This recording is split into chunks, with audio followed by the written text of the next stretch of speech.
Michael! Howdy, sir. How you doing? Not too bad. How are you?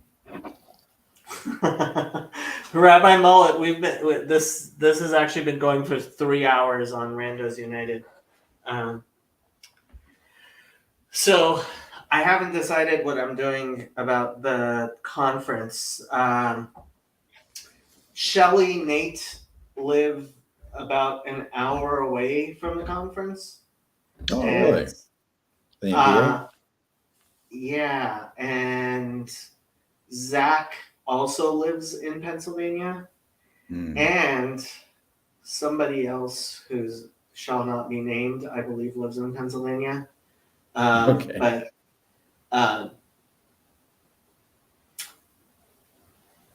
I can't divulge who I'm thinking of. But Fair enough. all of those are people I might. So the Friday night doing the kiddish thing, I actually want to make that happen. So I'm wondering how to make that happen. Well, no stress. None whatsoever. No, I mean it's for fun, but it's like, not sure. I might fly in. I'm thinking no. I mean,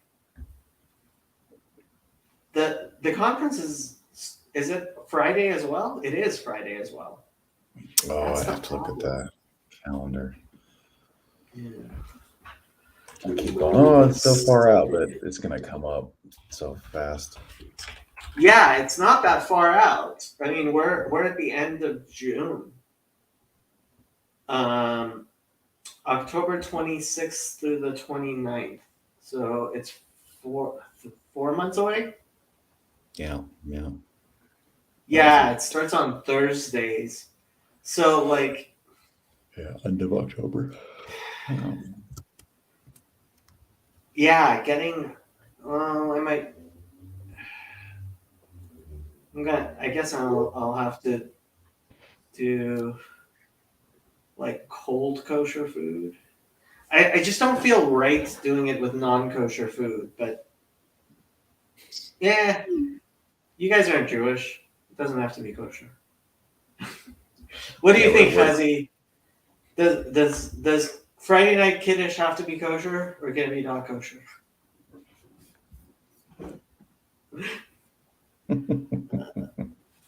Rabbi Mullet's gonna be has to be kosher.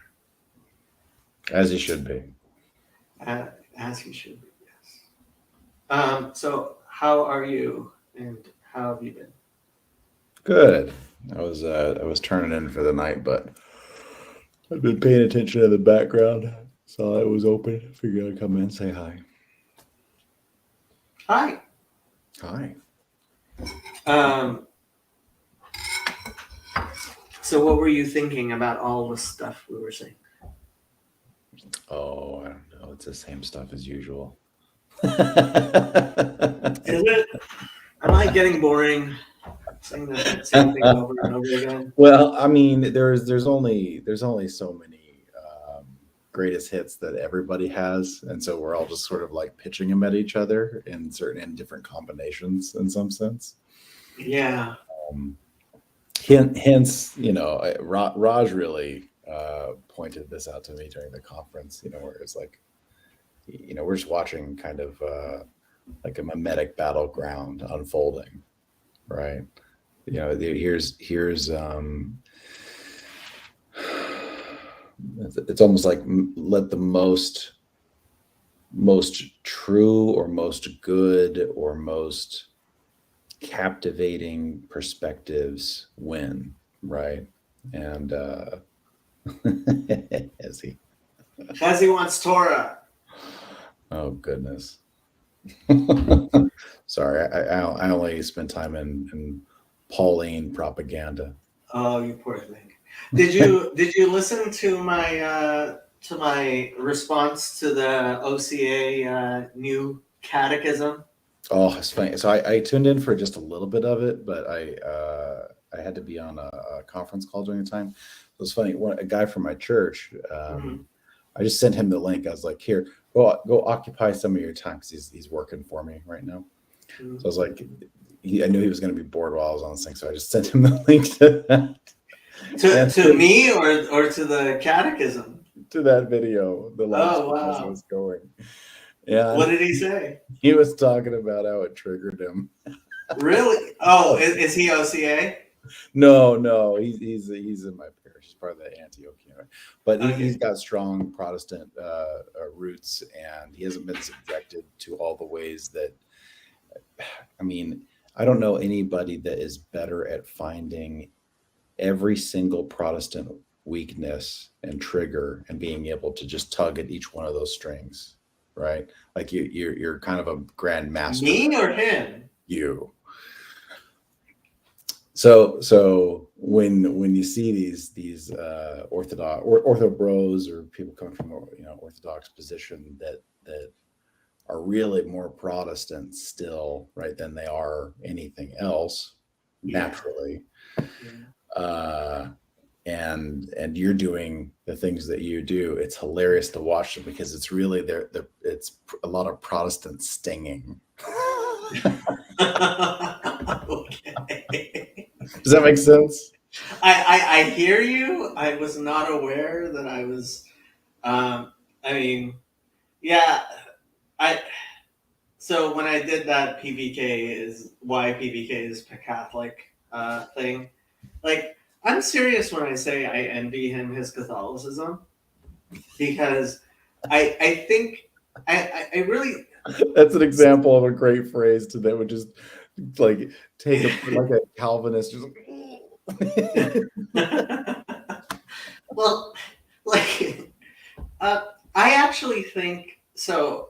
Growing up, I did grow up in the United States. I came here when I was 7, right? Mm-hmm. And in a very Protestant culture. Yes. And it's kind of funny, but like, when I was involved in Jewish culture, so like Protestantism is how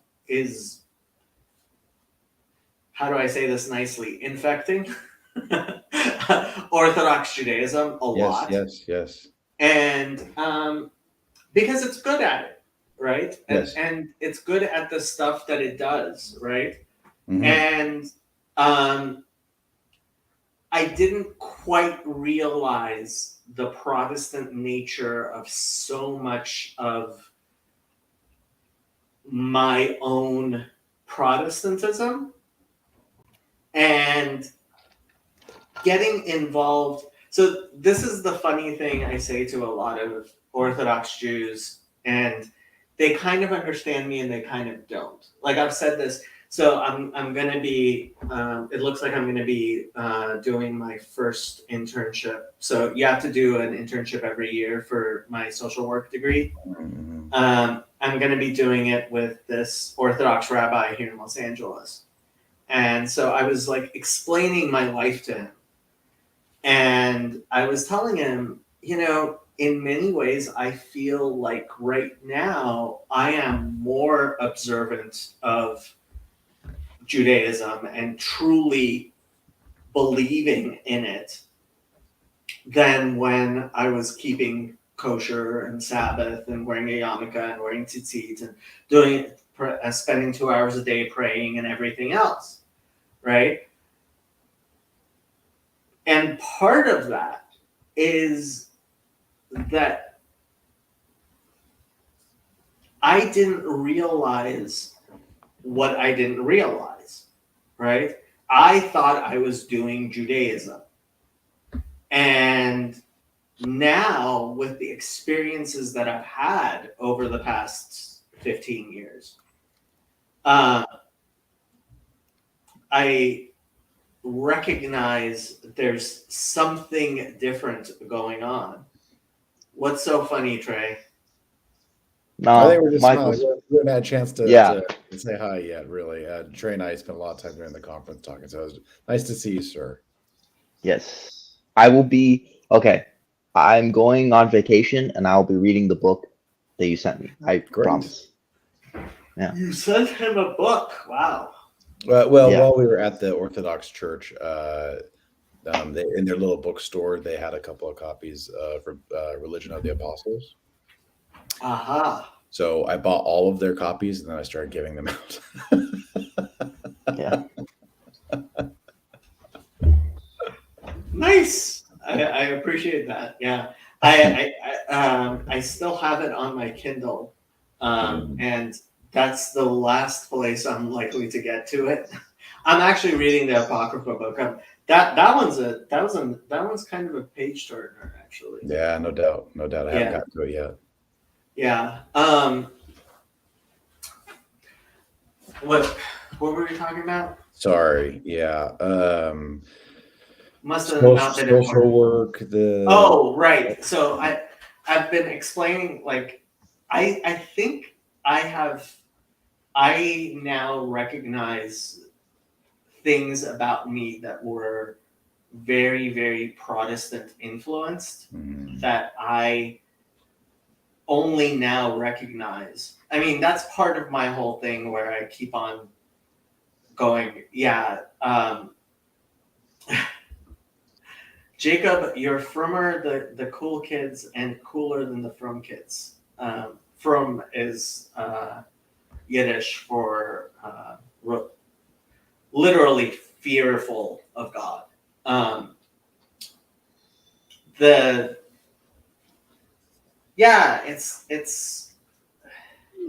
It's weird. It's weird. And so I think that a lot of these things that I point at, I'm really pointing out things that I've seen in myself. So like the Genesis 1-2 thing, right? It interpret it however you want, but it's not water. It's not water like this water. Like if you're thinking water like this water, that's just plain wrong in so many ways that it's just like, and for a lot of us, that's become the definite, like, oh no, we're really religious, so we take it literally enough to think that that's actual water. It's like, no, that's not religiosity. That's you being pissed off at the people who turn everything into not literal and try to change it and try to, like, the gay affirmation people. It's like the answer to that is not to make Genesis 1-2 be talking about literal physical water. So Trey, you want to talk about your experiences this weekend? I cannot, as I work at a federal agency. Oh, right. That would, yes. So what do you mean you cannot? You went flying this morning and you went surfing with your brother. You know what? Exactly. Correct. Those sound like just fine stuff. Yeah, exactly. So,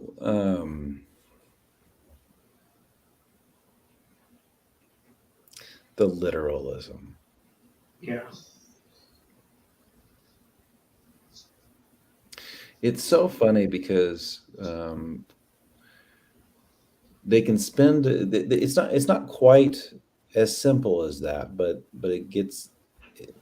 people get caught up on it, especially in Protestant circles.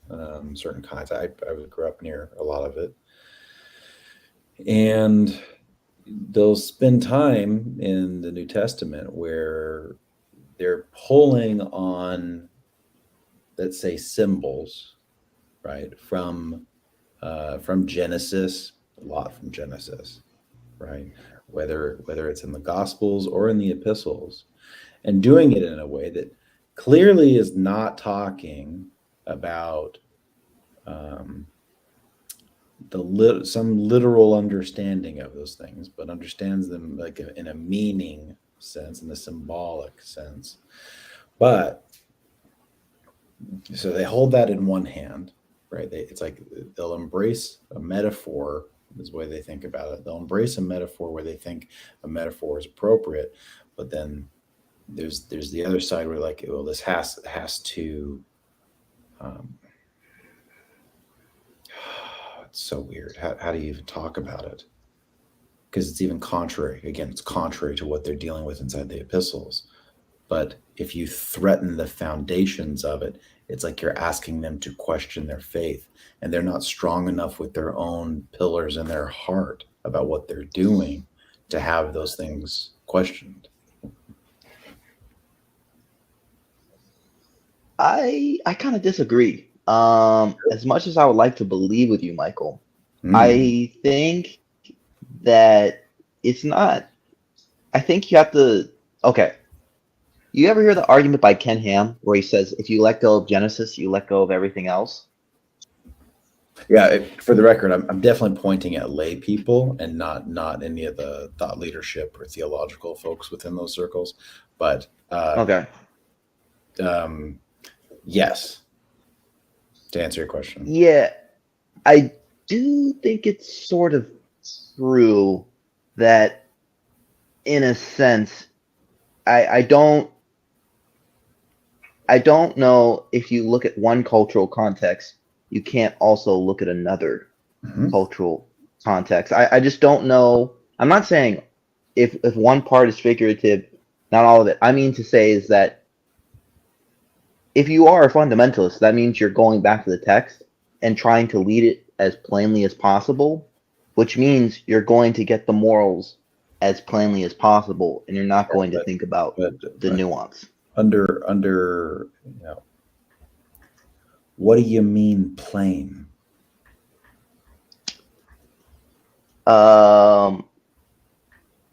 Stone the adulterers. That's a classic one.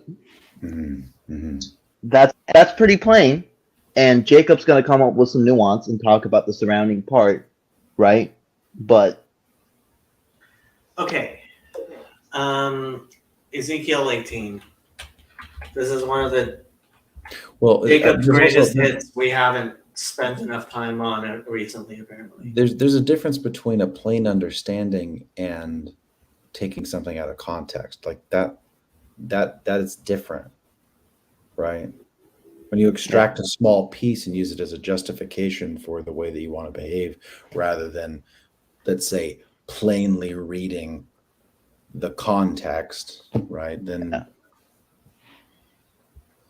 here's a genuine question. Okay, you go, Jacob. Ezekiel 18, I'll just read verse 32.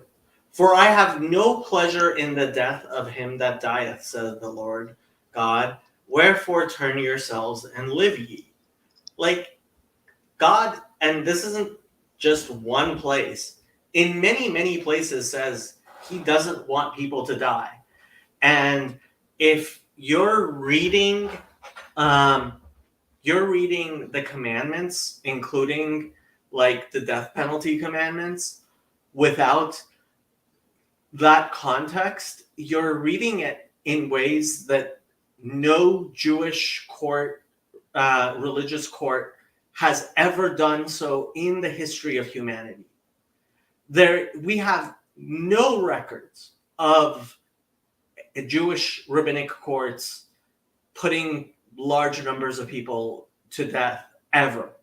And what we do have a record in the Gospel of John is Caiaphas telling the Sanhedrin, you go kill Jesus yourself, and them responding, it is not lawful for us to kill any man, right?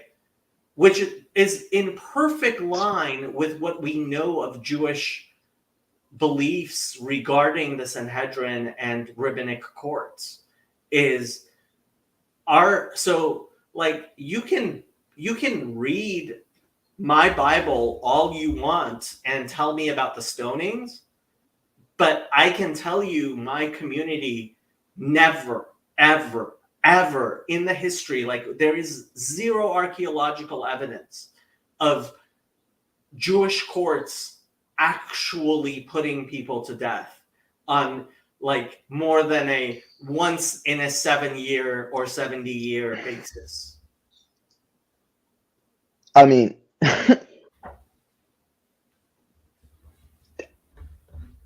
okay, I don't really want get trapped in that conversation because I think you already know the patterns. And I have a more interesting question. Do you think the breaking of chapter and verses for the Bible has been more of a helpful thing or less helpful? I would ultimately say it's actually done more harm than good. Yeah, that's something I just realized, that probably breaking it up and allowing for more easy use has allowed for more disuse than anything. So in still to this day, it's like very rare to cite chapter and verse in Jewish like we use like little bits of it, right? So for example, if I say Otsem Yodi, right? Chezi knows exactly what I mean, and those two words mean the power of my hand, right? You don't automatically think of the Bible verse that I think of and Chezi thinks of and virtually any religious Jew thinks of. But that verse is just so well known, and that those two words said that way just has a context that's like, if I say America the Beautiful, you think of, or Georgia on My Mind, you think of a whole song, right? Stairway to Heaven, you think of a whole song, right? And when you don't have that familiarity with the Bible, like and so Christians make me feel really bad when they talk about Nach, which is the prophets and the writings, because I don't know the prophets and the writings nearly as well as I know the 5 books of Moses. But there's a reason for that. I spent 10 years where every year we went through the 5 books of Moses in detail, in great detail, right? And I'm pretty sure I've read most, if not, like, there may be a chapter or a few chapters in the Hebrew Bible that I've never read. I can't really imagine, but I guess it's possible. But I just don't know the rest of it that well. Like, I know the Torah, because like the Torah readings and like the Torah explanations and every single Donnie's making fun of us now. Danielle Shalom, this is your turn to actually come on here. I'm guessing he can put me to shame with his actual knowledge. But what was I saying? Like, limiting, like, really the Jewish Bible is the 5 books of Moses. It really is, right? We consider the other 19 books to be just expansion and repetition, and they're important, but like they don't have the same level of importance in any way, shape, or form as the 5 books of Moses, right? And like the Sadducees and the Samaritans, there's a reason why the Samaritan Bible is only the 5 books of Moses. That is the entirety of their Bible, right? And yeah, I mean, we know it. You live with the 5 books of Moses in ways that I don't think you can when you consider the entirety of the Bible to be equivalent in some way. Does that make any sense? He's responding to you, Trey. I missed the last part because I accidentally tapped the leave button. But you said the 5 books of Moses. Everything else is an add-on. and then I missed that last part. Well, I think you don't um, understand, like, when it's your entire Bible is like the entire Hebrew Bible, right? Mm-hmm. You don't have the same grasp of it as you do if you focus on just the 5 books of Moses, right? Because then you actually know the 5 books of Moses a lot better than how you can know your entire Bible. Yeah, that's true. There's a capacity issue.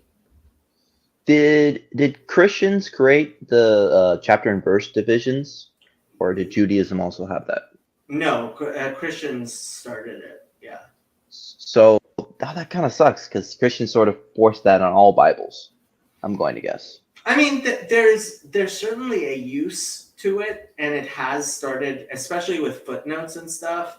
It started being used a lot but really, when you talk about rabbis, especially rabbis who are poskim, like, they don't even use like Talmud. So Talmud citations are like 2 folio pages, and like, you could give me a citation, I would have a hard time finding on the page where something is, because it's just that vague.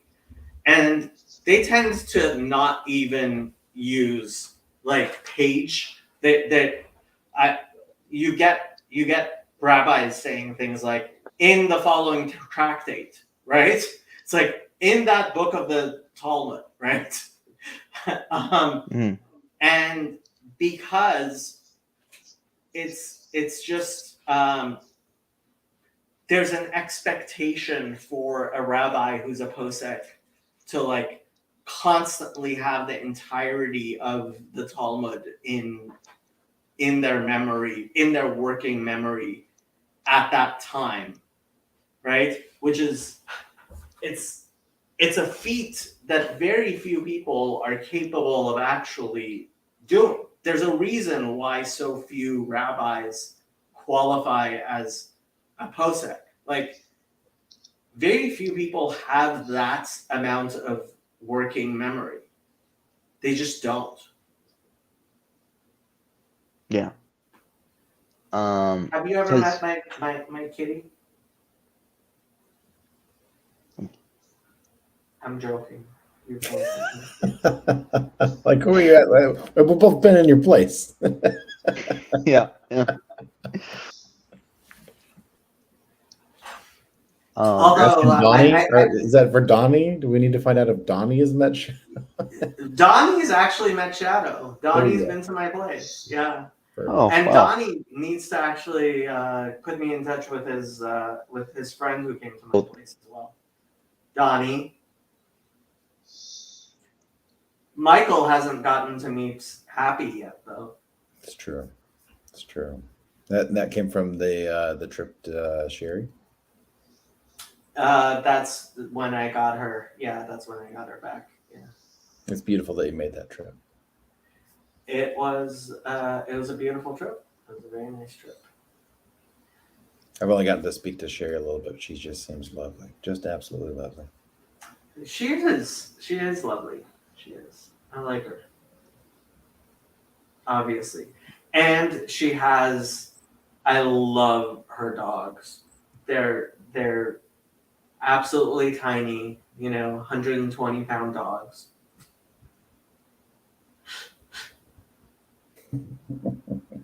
Hulk, her big Anatolian Shepherd, is like bigger than I am.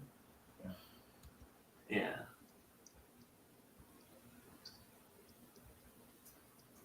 Well, I think I'm going to hop off, but I wanted to tell you, because I haven't been able to jump on recently or anything, but again, really great seeing you when we came out for Chino. I've missed you guys. I haven't been on as much, and I'm really looking forward to October. Very much. October is going to be fun. It will. Yeah. It will. Yeah. Trey, it's also good to see your face. Very good to see your face. We should catch up soon. Yes, definitely. All right, gents, have a good night. See ya. Chezi says, the Talmud says you can use a black cat to see demons. Is that what you had in mind, Jacob? I was not aware of this. Hold on. Isn't that in Brachot, and don't you have to kill the cat? I'm not going to kill my cat. What's going on in October? The Lord of Spirits conference. Yeah, it's... I think it's mostly sold out. The rooms are all sold out. It is Okay. Yeah, no, it's actually completely sold out. So, yeah. Okay. Yep. I just checked. It is Gotcha. completely sold out. I do want to get your thoughts. I think about it more. I think if this is kind of controversial, but I think it's true. I think if we didn't have the chapter and verse separatings, I don't think the witnesses would have existed, which is a really strong claim. But if you Without look at when the King James version of the Bible the way it is, yeah, the witnesses wouldn't exist, the Mormons wouldn't exist, and the Seventh-day Adventists wouldn't exist. yeah, I think that you're not being too nuanced in that view. What do you If mean? I'm being honest. Because I think that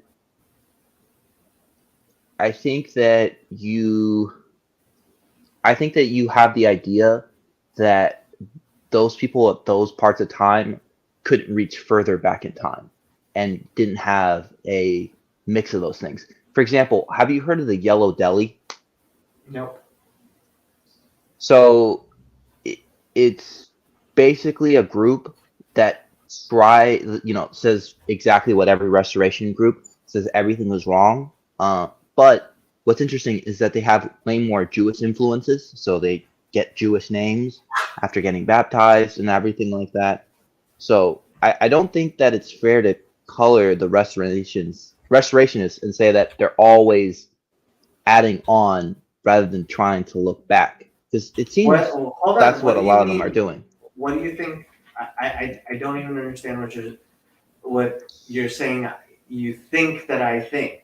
Like, Well, okay. all I said was without the King James version of the Bible, you wouldn't have the JWs or the Mormons or the Seventh-day Adventists. Right, but you okay.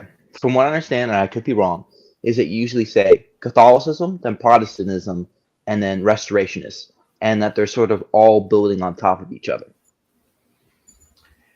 Oh, okay. So what I have said is Protestantism was a reaction to Roman Catholicism, and what you're calling the Restorationists were a reaction to the Protestant Reformation. Yeah. And right. I think they were. Now, I think the point you're trying to make is they're trying to reach back to an earlier time. But yes. but they didn't have access to the information of that earlier time. All they had access to, and that's what I mean by the King James Version. Like the people who were involved in making the JWs and the other restorationist groups, they didn't actually know Hebrew back then.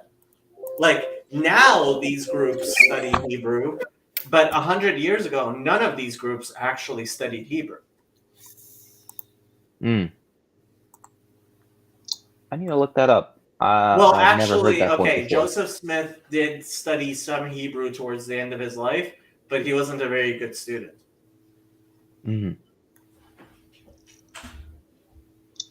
They did get the soul points down. I mean, they were talking about that. Well, witnesses don't believe in a soul. They go back to the idea they look at the Old Testament. They basically say that what it's describing is bodies. Of course, we can Yeah, elaborate on that, but yeah. okay, so there are academics who like to think that, like, the Jewish idea of souls and these types of spiritual things are post-exilic, meaning they come from the parts of the Bible that are after David and so like after the Babylonian exile. I think A, those people are wrong. B, um, even that isn't what like the witnesses are trying to go back to. They're trying to go back to the time of Jesus. They're still Christians, and during the time of Jesus, like most Jews certainly believed in a soul. I don't think it's as like even with the Seventh Day Adventists, you have to give it that they weren't. I don't think they can really say they were going back to Jesus. They were trying to sort of infuse a lot of like pre-Jesus with Jesus by keeping the Sabbath and everything like that. I mean, you have to agree with that. Well, no, I don't think it was a matter of pre-Jesus. I think it was they thought they were restoring the gospel of Jesus, what Jesus himself taught. And right, what but I Jesus think those himself taught included souls. There are no academics who don't believe that. You have a lot of JW teaching that is confusing you. It really is, true. Well, let's let him, Well, I don't think that's fair because I don't think you can have a group that has incorrect views, but to say that they haven't done any research on these things is a little bit arrogant. I'd say the least say the I'm best. not saying they didn't do any research, Trey. I'm not saying that at all. And okay, at the very least, you and I both know that Jesus' conception of hell was Gehenna, and it was mentioning a burning pit. Now, there's different points, but he was talking about a specific burning pit, right? I don't think he was talking about a literal one, no. Yeah, I would assume he's also not talking about a literal one. So this is what I mean about the JW teachings. Trey, just 1 second. This is what I mean about the JW teachings. The Watchtower takes that society takes arguments that bolster what it's saying and gives you bad arguments spliced together in order to bolster what they're saying.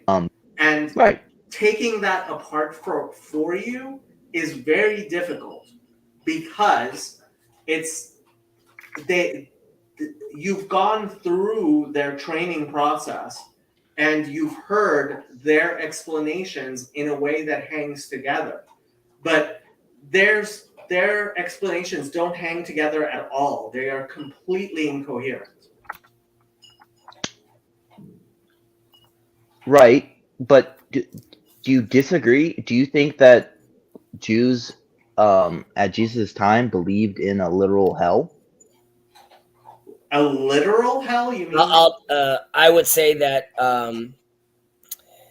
Okay, I'm going to take a step back for a second, if you don't mind.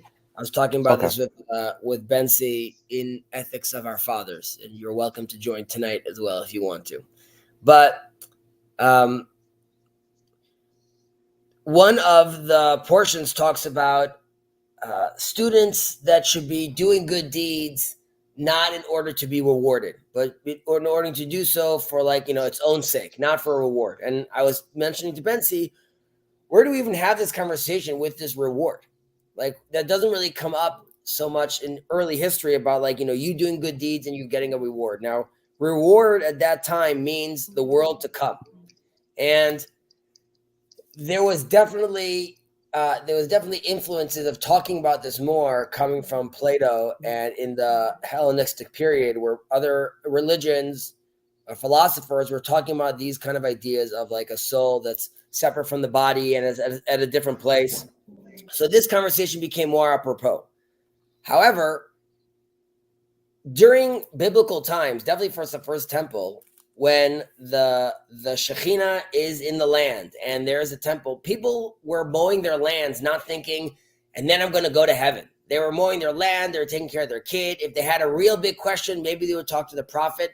But thinking about hell and heaven wasn't something that they were thinking about all the time. That's something we talk about now all the time, because we have, in a certain sense, we've gone deeper and have a more abstract and sophisticated understanding of God.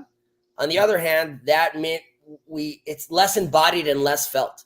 So we could have these conversations right now about like, what does hell mean? They were not wasting their time thinking about these stuff. So now back to were they looking at it literally or not? I would say if you took Joe Schmo from the field, he'd probably think that like if you do bad things could happen to you in a more literal sense. Okay. However, if they decided to go to the prophet at the temple and speak to him, he'd be like, yeah, we have a tradition about this. It doesn't mean that, but we could get into that, but most people wouldn't get into that sort of school of thought. So I would say, again, it has to do more of like an enchanted time where people thought, believed in warlocks and dragons and those kind of ideas, even though those ideas, the dragon in the forest is symbolic, but for most people, it was very real. So that would be my answer to that. So yes, I think they did, but no, I don't think deep down, I don't think the religion looked at that as a physical place. So there you have the Protestant view. Okay. Well, I'm not. You are such a modernist, Kazi. You are such a modernist. I don't know what I said right now that was controversial, but go ahead. Okay, I will. So educate us. Your view of like the dragons and like the spiritual world, right? You don't actually believe in demons. No, well, demons, just because we mentioned it, demons the way Jonathan Pageau talks about demons, or demons the way like there is a figure with horns on his head? So this is the thing. Right? And this goes back to this isn't water. It isn't water, but at the same time, there is. It's not like the demons are nothing. Like they don't have any reality. They don't have any substance in the material world. I didn't say that. I just said that's not something that we interact with on the daily, or that we could at this point of our life engage and fully understand. Given the fact that you just said I'm so proud of this, or I'm like a modernist, like one of my eyes is blind, right? So I can't look anymore at this cup that's open in the middle of the. Yeah, sorry. Go ahead. Let's go back. Yeah, the cup's actually a pretty good one. Okay, but so let's talk about Caleb's toenail, right? So, you've heard this story many times, right? So I became convinced that there must be some sort of demon that's Yonek on Caleb. And so I went and I started looking in the it was Kitvei Arizal by Reb Chaim Vital. And he's talking about toenails, like over and over. He's like, if you are going to stop the Yenikah, you have to do it through the toenails, right? And I'm like sitting there, I'm reading, and he's going on at length. And I'm like, am I misunderstanding this? And I thought I was completely misunderstanding it. And I'm like, maybe my Hebrew isn't strong enough. Maybe I'm completely misunderstanding it. And then the next day, I'm talking to Caleb, and he says, "Yeah, I almost died for the stupidest reason." And I asked him about it, and a toenail had gotten infected, and like he almost died because of a toenail infection. Right? Now, the simple thing anyone would say is there is no connection anywhere. Like Repline Vital had like there is no connection there. Whereas my understanding is there is a connection there that is so far beyond my understanding. I have no clue what it is. Well, if you have no clue what it is, it's a question is like this something that you could take to the bank? Is there something you have to do with it, or is it something that you could just ponder about? Well, that's the thing. I think it is something you take to the bank and something you have to do with it. That's the thing.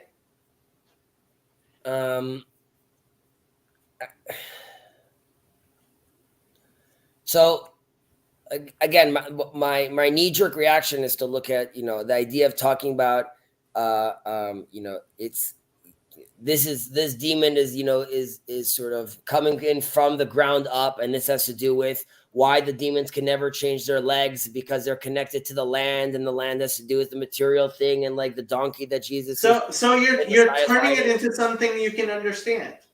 Well, those are the tools we have. And one tool I have is to say the Kabbalists have a capacity to directly interface with the spiritual in ways that I just don't understand, and I'm fine with that, and I accept that. I am the Kabel. Sure. The Kabbalists, though. Okay. So when the Kabbalist is going into his zone in the forest, okay, and he wants to ascend, or your Deha Merkava, or but either way, ascend. So there are sequences that they use, right? Different letter sequences, different versions of God's name that they repeat in a sequence, and they do a lot of breathing exercises. So you could say like, they are, this is, if we're looking from the side, this is the shaman doing his thing. Or whether it's the Buddhist or the shaman or the mystic, they are all with their tools trying to, clear the mind, ascend, get to that point. So I don't look at it as whether the toenail specifically meaning toenail, but what does the toenail symbolize? And maybe I don't know what it symbolizes, but I would argue that the mystics that did so, whether they're from our religion or other religion, were also tapping into truths that could be there. But the concept of a fingernail or a sequence, that is only being used as a catalyst.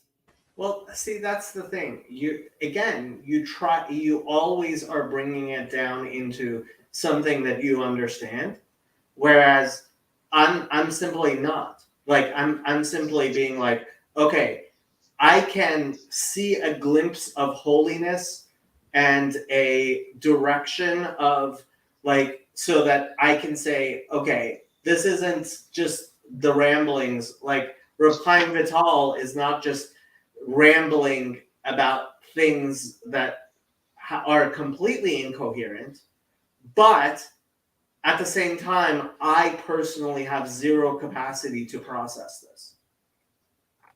Well, I don't know if you have zero capacity. I just demonstrated like one version of trying to interpret those kind of things. So, you at the very least, you have that level of capacity to do it. You might be saying like that is subpar, or that is like, you're only scratching the surface.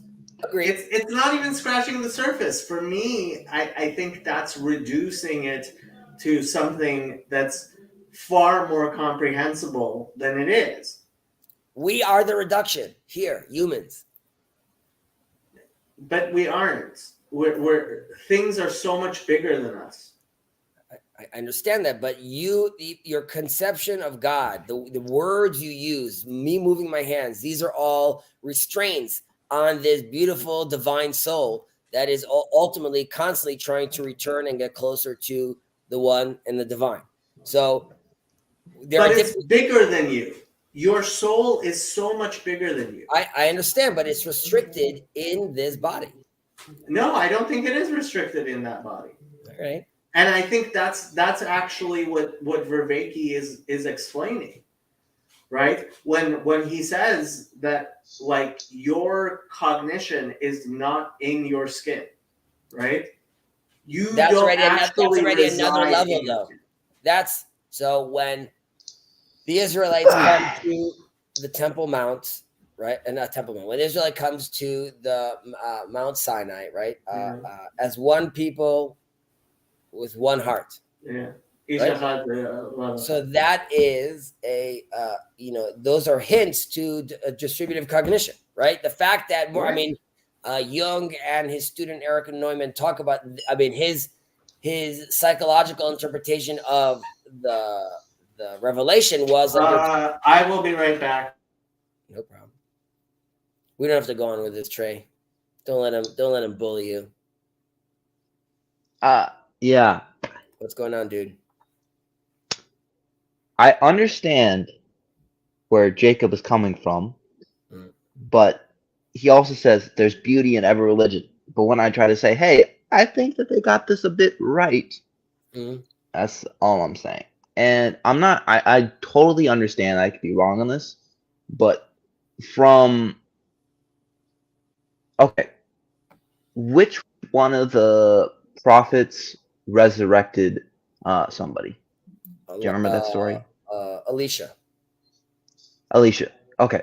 Seemingly resurrected. You could read into it that he just did mouth-to-mouth resuscitation, but at that time that would seem like very novel technology, almost as if you brought someone back from the dead.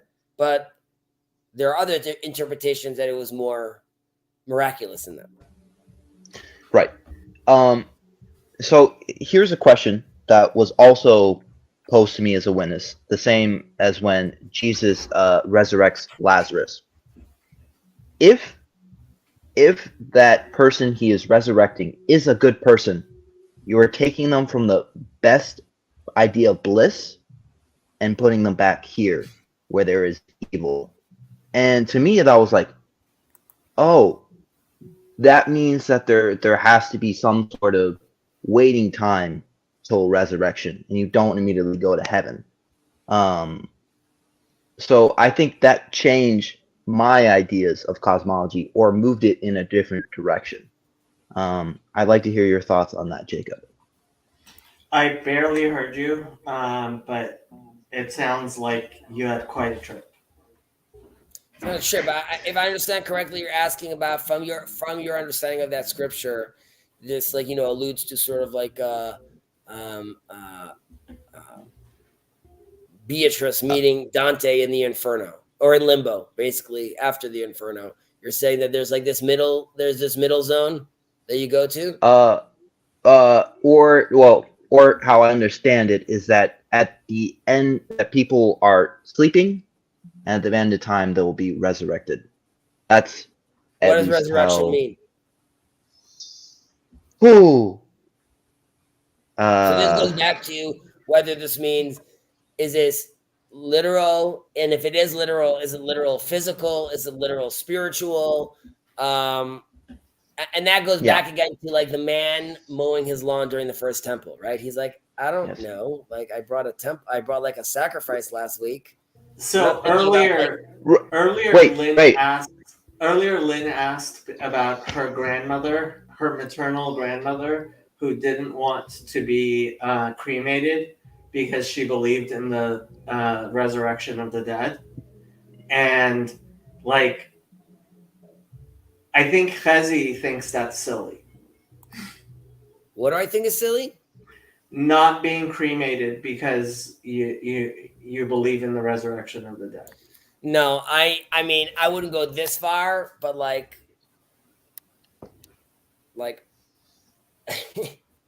Yeah, I don't have an issue with cremation. In I theory. know you don't. It's because you are your God. You're belittling God if he's like, No.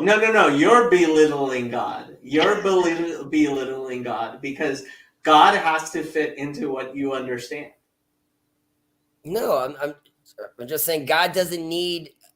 God, yes, of course, God doesn't need me not to burn my body, and that's what I told her. I told her, even if you do get cremated, that doesn't somehow stop God from resurrecting the dead.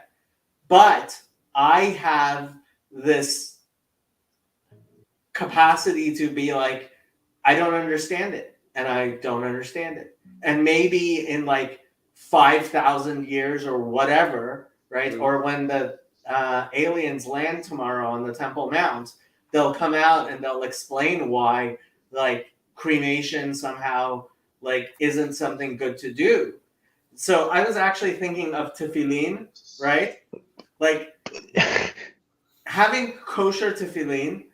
I realized if I had a computer program that had data about all human beings in it, and I wanted to search exactly, like maybe a tefillin that has one letter that's not whatchamacallit, that's not exact, would in fact make this huge difference that like we somehow think is kind of silly about a sofer being so exact about each letter, you know? What you're asking, Jacob, is, and I'm going to use an example from, let's say, purity laws, right? Is touching a dead body, are there impure particles, or is this something that we're taking on as a mindset, as a frame, right? So like there's a big question there, right? If I dig down in the future, am I going to be able to see like, oh, here are impure particles? This is what the Bible is talking about. Like there may be some particle. Like now we look back at people washing, the Jews washing their hands. There's a reason why the Gospels make fun of Jews washing their hands, because the ancient Romans thought the Jews were crazy with their hand washing. Now that we understand about germs, we no longer think the Jews were crazy with their hand washing. Okay, so but this goes back to the demon example of don't leave a cup of water by your bed at night exposed. Why? Because in the morning, a demon might have played with it, and if you drink it, so that could also be scientifically proven that you're leaving water sitting over there, bacteria can get inside. Don't go into caves because there are demons over there. Or like if you go into caves and there's like fungus on the wall, you're going to get very sick suddenly. So you're going to walk out. So again, now how many of these demons are allegorical truths, and how many are there factual truths? And both could be true using, let's say, the Brett Weinstein gun example, right? But when it comes down to it, I no longer, and hopefully feel that like the Jewish tradition needs to explain it to me, because it's beyond me. But Trey is furiously typing because he has important things to say. And yes, I am paying attention to you, Trey, even though we're moving off. And let me explain to you the difference between Bart Ehrman and the JWs. Bart Ehrman is talking about pre-exilic. That's 600 BCE. Yes. No, that's not true. That's not true. Yeah. He gave a talk. She gave a talk to Christians, and he specifically talked. He didn't give a talk to Jews. He gave a talk to specifically a Christian denomination, and he said the idea of hell does not exist. It is the idea of an isolationism. The only idea you can point to is the parable of Elijah in heaven and the person underground. That's the only chance. Yes, but what he's talking about is not during the time of Jesus. It's hundreds of years before Jesus. He's talking about the texts that are far older than Jesus. That's what Bart Ehrman is talking about. He is not talking about the time, what people believed during the time of Jesus.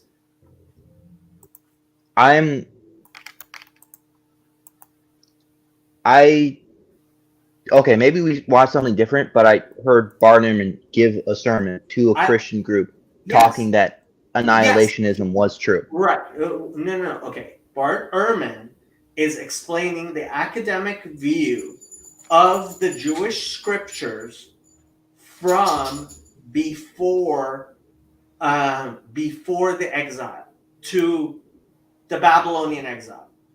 Okay, the Jewish scriptures before Ezra. I guess we'll have to go references back and forth, but Yes, I understand what you're thinking, but that's because JWs deliberately dropped context. I'm not saying you're dropping context. I'm saying how it was presented to you dropped context. You're saying sorry. I feel that's a little offensive, and I'm going to explain why. You say this term, and you say they're dropping context. You don't explain why, and then when I say, hey, I think Bart Ehrman was saying things differently, you say, no, he wasn't saying that, Trey. You're mislooking at it. And I'm like, I saw this in my eyes, and I believe Bart Ehrman has had topics of that. Okay. And I don't understand, at the very least, is how Jesus' idea of hell was understood. Because from what I understand, he does emphasize an eternal cutting off. The only time I could think of he doesn't is the parable talking about talking about a literal hell in the Abraham in the bosom, right? Which I'll give. Like, if you want to make a point with hell, that's fine. Okay, so I think you should discuss correct. No. Okay, we're talking about two very different things, Chezi and Trey, and like we can't have these two conversations simultaneously. We must. No. Okay. Okay. I'm fine. That's all I wanted to say. And I am perfectly willing to have either one of these conversations, but having these two conversations at the same time is not going to work. Partially because Chezi has no idea what you're talking about. Yes. Okay. And it's a very different discussion.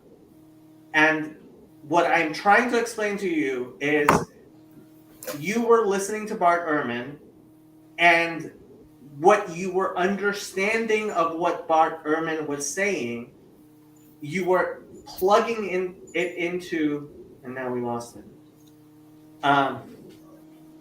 Patience, Jacob. There you are. Okay. Sorry. You were plugging in what he was saying into what the JWs teach, which I am familiar with, okay? And the JWs, like, there's a reason why the Watchtower Society exists, right? They have a narrative, which is, it's actually pretty good. I mean, it's pretty good. But people who actually study this stuff know, including, I dare say, me, know what the problem with the presentation that the JWs give is. And you're kind of, you've been encapsulated in their narrative. Okay, I'm gonna come back. Okay.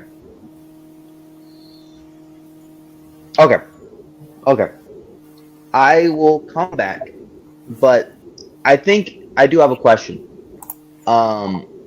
You tell me to basically see the light in everything, right? Do you think that the witnesses got anything correct in their the witnesses? Well, they got a lot of stuff correct, and yeah, they got a lot of stuff correct. But in trying to help you understand why, like, you're misframing things, part of it is you have to take the narrative apart, because they gave you a narrative that helped you understand a bunch of facts, but they've been misplaced Okay. deliberately by the Watchtower Society. Okay. Your data I tree get you. is your data tree has bad references.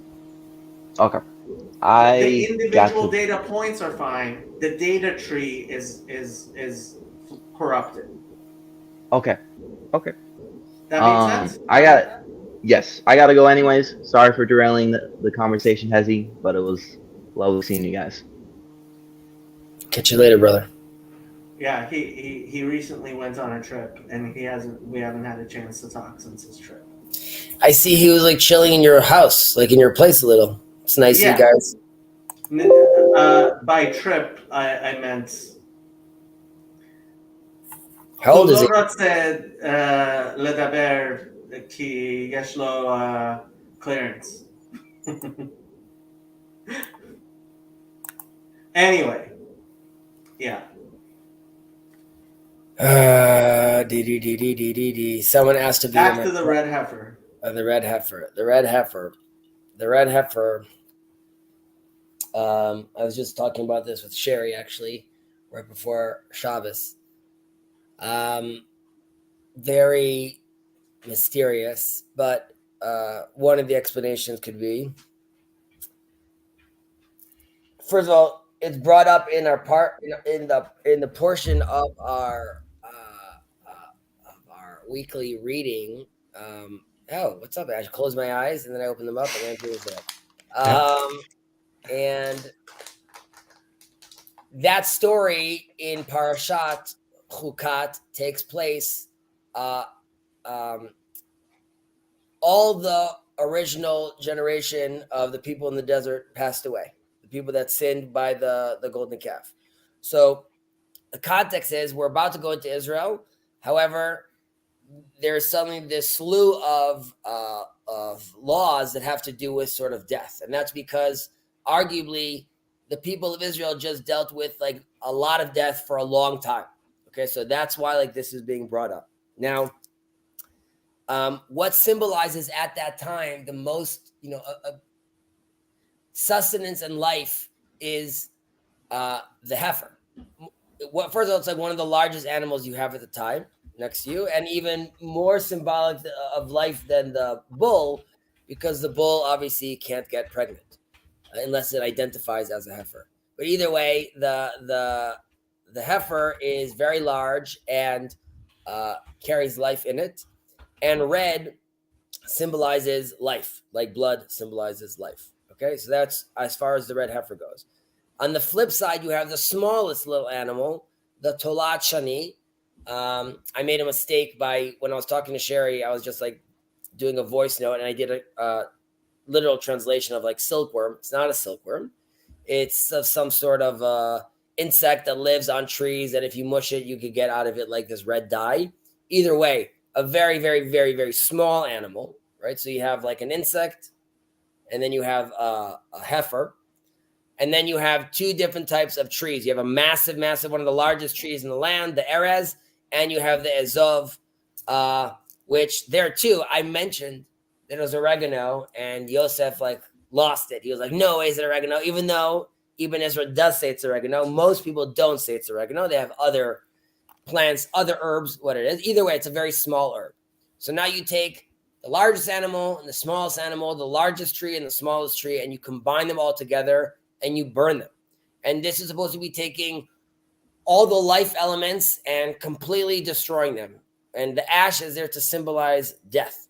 However, you then take that death, that ash, and you put it in water. And water is supposed to symbolize life, everlasting life, continuous flow.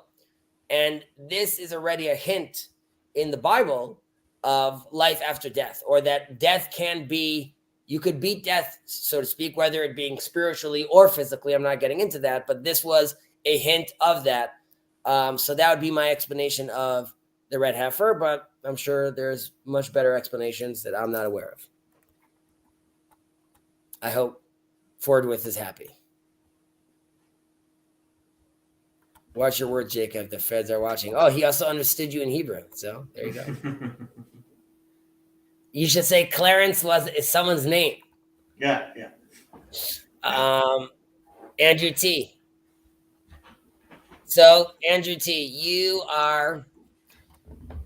you've been on this little corner for a while, and you show up in many, many streams, and you're there, and you're enjoying, and you're watching. So what have you learned? What is the pattern that you see repeating itself?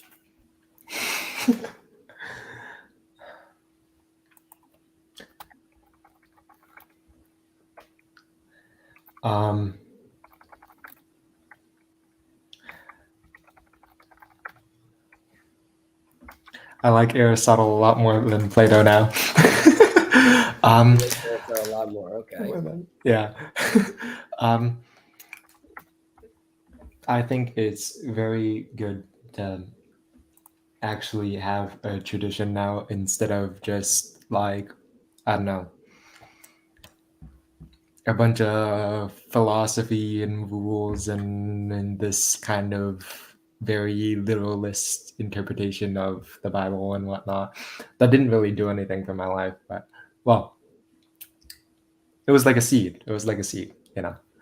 But now it's like, I don't know, it's doing a lot more for me. So how was lunch with your parents? how was lunch with my parents? Pretty good. Mom was at the mall, so just had lunch with dad. All right.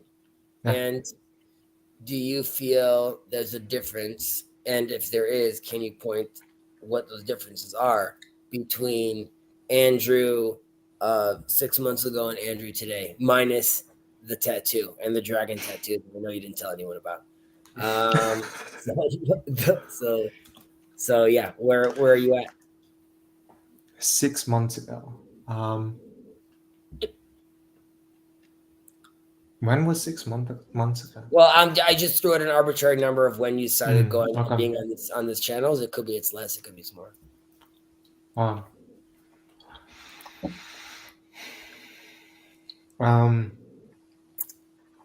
A lot of this has been like connecting and deepening stuff, right? So like it's a very Protestant idea to believe in the authority of the early church, right?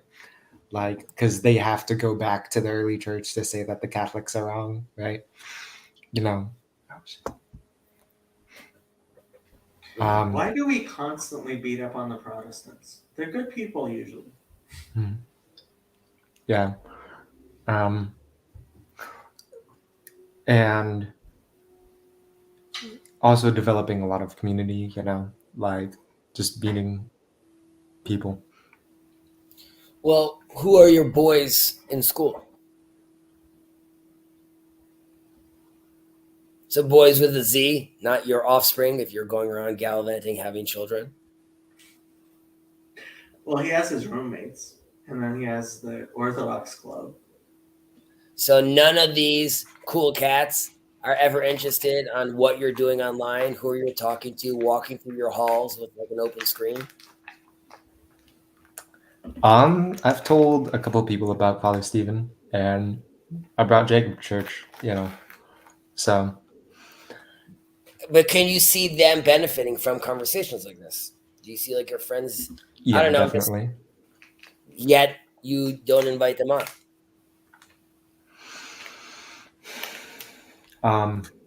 It could also be like, I sort of want this to be my zone, and if I have to share it with other people, then like it's not my zone anymore. Kazi, did you watch Vervaeke on Grim Grizz? His video together when they were both talking? Yeah. A while back, I remember he asks him that question about like, you know, is someone going to understand you working in a convenience store or something like that? Well, he said, well, how do you explain it to Walmart shoppers? And he said, I won't. Okay, so he's given up? No, it's not even a giving up. It's like some things aren't meant for Walmart shoppers. They just aren't.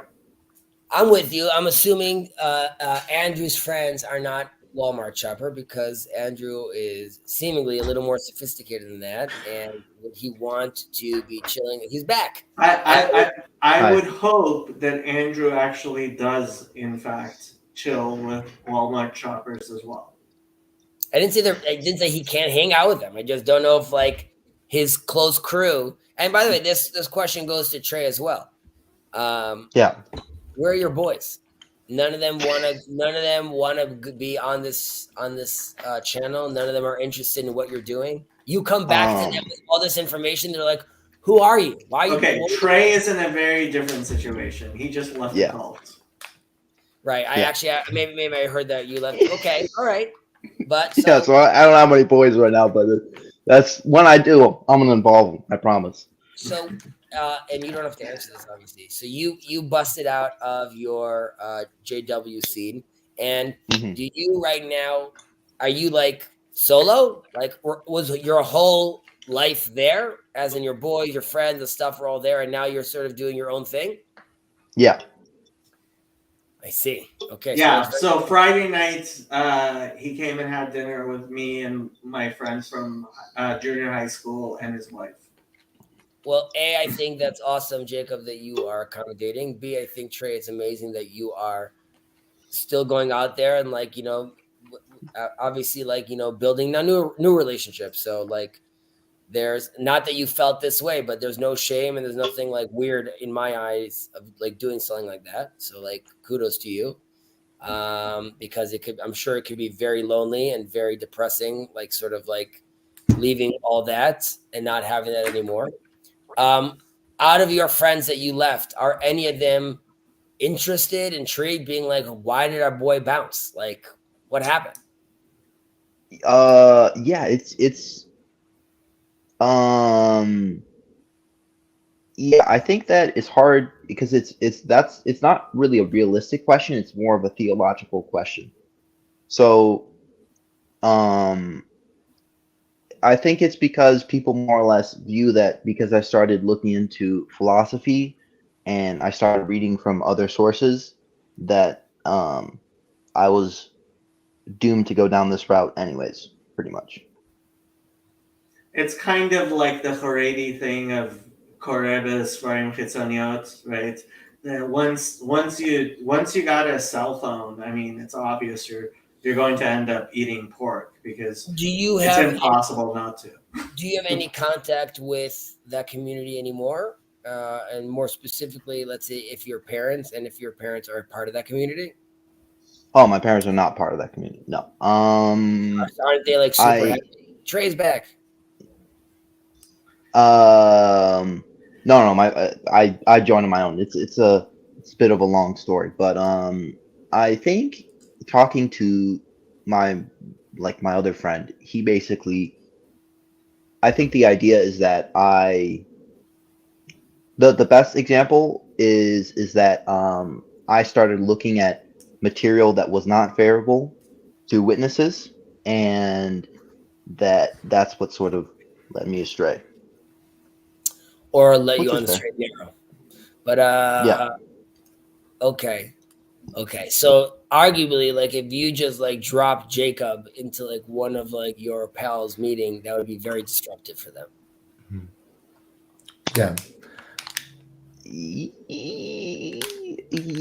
I've Yeah. actually been trying to tone down Trey's anti JW stuff. It depends. Sometimes you're trying to turn it up. Depends. Like tonight.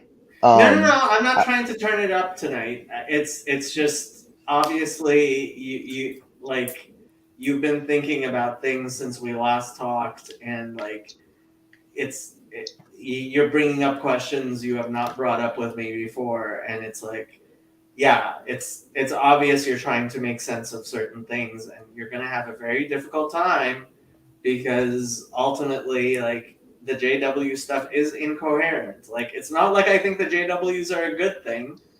At the same time, I think God creates everything for a reason, including the JWs. Yeah. Anyways, continue. Yeah. I think the main problem is that like we have no on-ramping stuff. you know? Like, Yeah. I try explaining this to even just like people at church, just like narratively, right? I got into this Jordan Peterson and Becky and Joe, right? Jordan Peterson's a You're roaring a little, Andrew. While we get Andrew back with his lovely smile. I actually, Hesi, I do want to say that I think I'm gonna get 2 new people into this community from church. So you'd be surprised, actually. One of them is a young fan, like young, and the other is a Jonathan Pageau fan. So I discovered that. So Your new church. yeah. and with that. Mhm. Anyway, Interesting. intro, you go. Well, Yeah. go ahead, Andrew. Like, if I say I got introduced by Jordan Peterson and then like Vervaeke, right? Jordan Peterson's like a Jungian. Vervaeke's this cog sci professor who's really hard to explain. Who's like all over the place. He calls himself like a Zen Neoplatonist, something like that, right? The main I worry mean, people have is that he's spiritualizing everything and not like it's all ephemeral, some psychotechnology, and that's it. You know, for the people from church that I'm trying to explain this whole thing to, and I can't explain the whole like Neoplatonist whatever connection because I don't know Neoplatonism or anything like that very well, and I don't think I could, even if I did, I don't think I could explain that to someone in just like a conversation. You know. um, Andrew, do you talk to the hegemon about this stuff or no? No, not really. Do you talk to any of the Um, priests about this stuff? no, not really. Do you have a particular father confessor? Um, No, not really. at present, it would probably be the hegemon. I have done confession once. Okay. And that it was with the hegemon? Yeah. Mhm. Okay. How, like, does he regularly hear everyone's confessions, or is it like just the fact that Um, you're recently baptized, or what's going on? I mean, he hears confessions like every Vespers or whatever.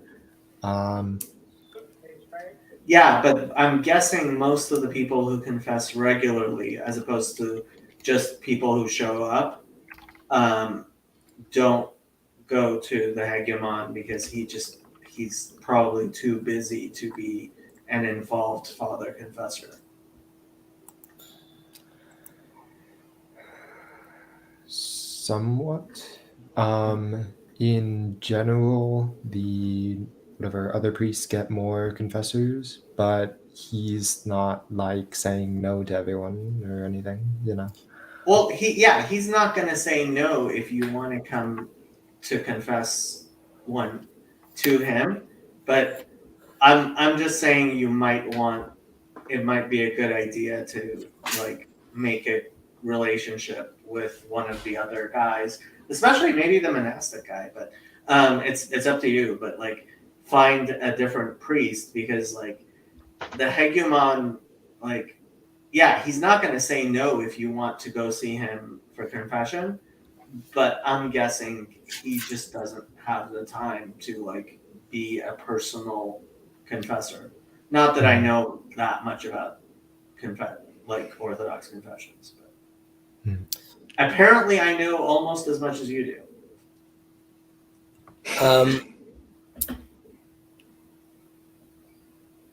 As a Jew, as a religious Jew, right?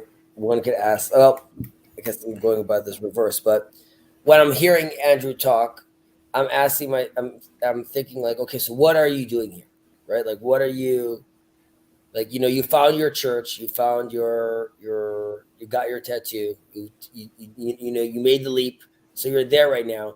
Are you looking over here in this corner for? You could be like just like the social element of it, or are you looking for? Are you looking for answers in any way or clarity? And I like my interest in this channel. There's different interests, but like one of them is that ultimately I think conversations like this lead to all of us speaking in God's name in one voice. So it just requires more and more unraveling and disagreements and then re-understanding. But so I look at this space as like, you know, something is being built over here. But I'm not coming here necessarily to be like, oh, like I need answers on like, you know, on religious questions I had or questions of faith that I had. And I'm wondering if, you know, let's say Trey, right? I'm leaving one group. I'm in this new group. I'm trying to find this island, see what's what. And maybe I'm wrong about that, but like I'm saying, there could be like, I'm asking questions to try to get clarity to someone that is, Father Eric is not looking for clarity right now. You know, he's like, what am I doing? Is this the right commitment for me? Like he's like, I'm also like, what is he doing over here? Is he like selling? I mean, I'll be honest. I'm not really looking for answers. This is more of a theological play, if I'm being honest. Right. You know, you have your points, and then you'll bring up scripture. I'll bring up a scripture, and they'll have a point. You know what I mean? We're not really gonna leave that much change, but it's a fun way of play. I mean, arguably, and this would be, let's say, a different reason why this little corner is interesting to me. Jacob has his whole Noahide contingent that he's moving forward, that he's pushing forward, and seemingly that is successful. Now you could be like, that's people that are, you know, doing one thing and then switching and doing another thing. Now I don't know if that's like, I don't know how many people in this little corner joined Paul's church because, like, you know, they saw Paul and Paul answered their questions. But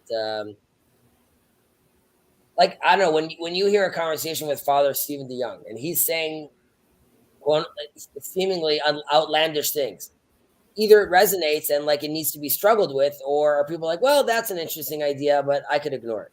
Like if there's, Maimonides talks about this when he writes his Mishnah Torah, his legal treatise. yes, and he mentions over there, he sort of in shorthand he says like, I've scoured the earth and I'm bringing information from other people as well because I need to accept truth from whoever says it. It doesn't matter whether it's a priest, a Buddhist, a woman, a man, a child. Wherever there's truth, which is one of God's names, we need to find that. So when I look at the, you know, Jacob having a conversation with Father DeYoung, it would be interesting to me if that's, you know, is that not causing any change or moments of pause or thought for the people watching that? And or people could be like, well, it's just fun to watch. Okay. Chezi, things are happening on very different levels simultaneously, and sure. you're viewing them all very flatly, I think. Ooh, wow. All right. Why do you think I'm looking at flatly when I gave 4 different versions of how those things are happening? Because but they're all happening at once. All of those things are happening. It's not like any one of them is happening. All of them are happening, and other things are happening. And so when I speak to Father DeYoung, it is influencing the books. It's influencing his thinking, which is influencing other people's thinking. It's also influencing the people who listen to us actually talking together, but it's also influencing people who talk with the people who listen to us, right? So like there are many levels of things happening simultaneously all at once, and they're not exclusive of each other. I hear that. However, I think you would agree that there's people that are coming in over here focus more on, let's say if there's 6 or 7 things happening at once, I would say, using an example, Trey that's leaving one group and has like a lot of questions about it is in a different place than you, there's no version of you looking for like any sort of answer in Christianity right now. That's not true. It's really funny. Like everyone's really, really sure, far more sure than I am, that I am not a Christian. And like people constantly tell, like, I know everybody thinks the idea of me like becoming a baptized Christian sounds really far-fetched to a lot of people, and it doesn't sound far-fetched to other people, but like I would like to think that if someone actually was able to present a good argument for why I should become baptized and a member of a church, that I would actually do it. I don't know if I would. I mean, it's possible that my biases would completely overwhelm me, but I certainly pray that if there was good reason for a Jew who knows as much about Judaism as I do to become a member of a church, that I would go ahead and do so. I think that still falls under the rubric of Kabbalah Emet Mipium Ra, right? If you were convinced that that's like a truth. My point being is like, is that happening here in this little corner? As in like how many people, and this is not something I think about all the time. We're just having a free flowing conversation right now. How many people moved from Protestants to Catholic, from Catholic to Protestant, from Orthodox? Like what has been the turnover or changes due to this little corner? And obviously, we don't have answers to that. It's definitely not zero. It's definitely not zero. Well, I would say if you could get a Christian to become a Noahide, you're definitely going to have Christians bouncing around between denominations. And there definitely have been Christians, I mean, who've become Noahides, and Paul wore a tallis. So, well, I put the tallis on him. I mean, at any point he could have taken it off, right? So, like, he had that on. I saw as he had it on, he started chuckling. He started speaking with like a more like yeshivish accent. I got to bounce. I'm going to be probably driving in another 10 minutes. So if you guys are still on, I'll join on. If not, catch you later. See you guys. Both of you guys are in